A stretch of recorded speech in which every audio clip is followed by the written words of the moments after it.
حكاية الملك الأعور.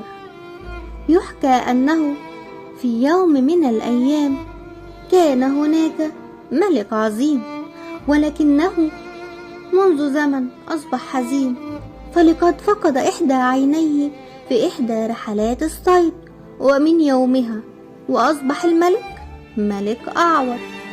كان الملك يكره شكله كثيرا، حتى أنه أصبح لا ينظر في المرآة.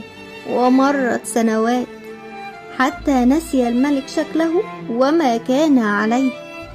وفي يوم من الأيام أراد الملك أن يرى نفسه كيف أصبح، ولكن هو يكره أن يرى نفسه أعور. لذا جمع كل الرسامين بالمملكة وقرر مكافأة كبيرة لمن يرسم له صورة لا تظهر فيها عيوبه، على أن تكون الصورة تمثل حقيقة الملك وتشبه حاله وما هو عليه.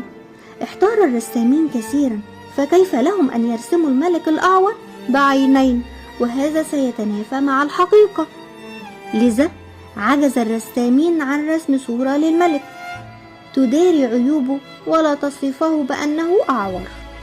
حزن الملك كثيرا، فكم أراد أن يرى نفسه دون أن يرى عيوبه، فكم أراد أن ينسى أنه الملك الأعور.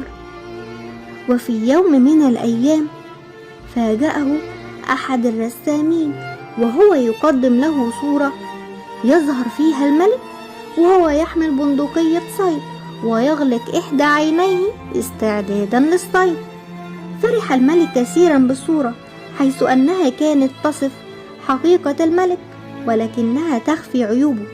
لذا أمر الملك بمكافأة كبيرة لذلك الرسام الفطن الذي استطاع أن ينظر إلى الجانب الإيجابي في الملك الأعور. فلا يوجد شخص خالي من العيوب، فلنأخذ دائما الجانب الإيجابي داخل أنفسنا ونترك السلبي لصاحبه.